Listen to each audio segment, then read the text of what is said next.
The sweet golden hills of Southern California, laying in the October sun. Coyotes sitting still as the cactus, sniffing at the Santa Ana wind. Some sad, sullen, sickly soul standing out there with no one else around. Pulls one thin match from a deep, dirty pocket, lights it and sets it on the ground. The ground begins to burn. Ground begins to burn. And it burns, burns, and burns. And it burns, burns, and burns.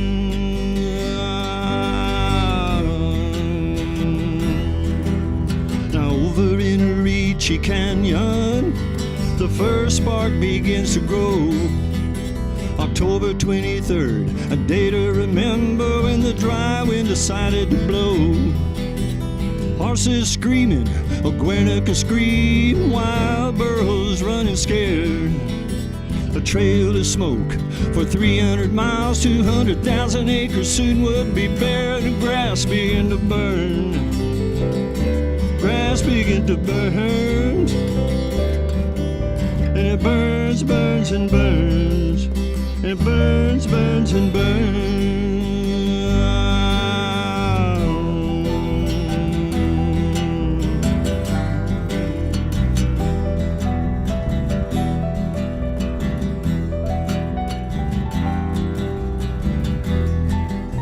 Now the flames start eating alive the land over in San Bernardino.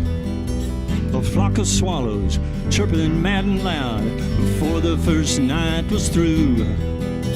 A screen goes up, a tree goes down, a squirrel runs fast and low. A deep dark cloud of ashes and embers starts raining on the cities below, and the trees begin to burn. Trees begin to burn. And it burns, burns, and burns. And it burns, burns, and burns.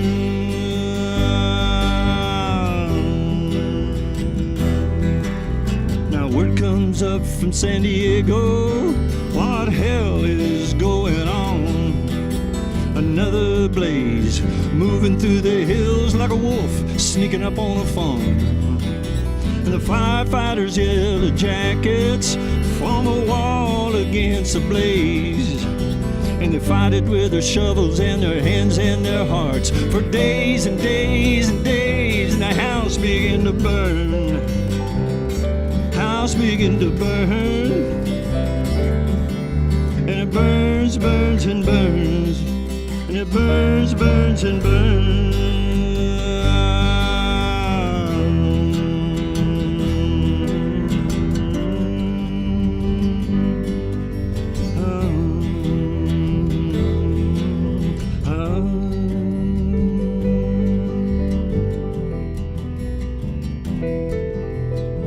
Now, Steve Rucker was a firefighting man out of the Novato, California station.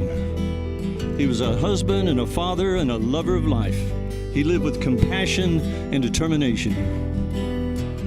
And Steve always wanted his kids to know just how a full life can be, full of challenge and accomplishment and helping people in need. In 1992, Steve and a couple of friends climbed up old Mount Whitney, 10,000 feet up, breathing that thin, clean air and just seeing how big and small the world can be. On October 31st of his 38th year, Steve got the call. A big fire getting bigger and closing in on the old Julian Town Hall. 125 fire trucks fighting a 16-mile wall of flame. Biggest fire in San Diego County history. The Cedar Fire would become its name. So Steve pulled on that old yellow jacket with a cup of coffee in his hand. He stepped out the door and he stood there for a minute, just breathing in the beauty of this California land. He put his arms around his wife and he kissed her and he said, "I'll see you later, hon." On October 31st, Steve left this world, the town of Julian did not burn. Did not burn.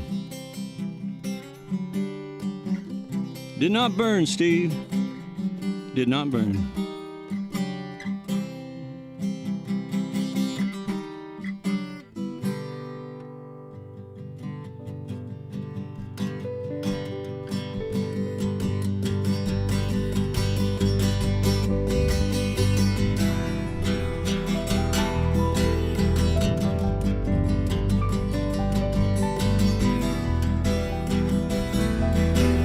Now some say it must have been a miracle, others say it was just blind luck. When the rain clouds started falling overhead like a story from some ancient holy book. Now I can't say it was an act of God, but it sure looked like it to me. 10,000 people must have paid for that rain, and it poured down for all the world to see. The rain begin to turn. Rain begin to turn, and it turns, turns, and turns, and it turns, turns, and turns. Now if the man in black were still among us, he'd sing a song worth listening to. But the ashes left on all of our souls, in our yards and in our swimming pool. No wise man said it's our suffering that makes us know who we are and why. No wise man said it's our suffering that makes us know who we are and why. The world began to burn. World began to burn. And it burns, burns, and burns.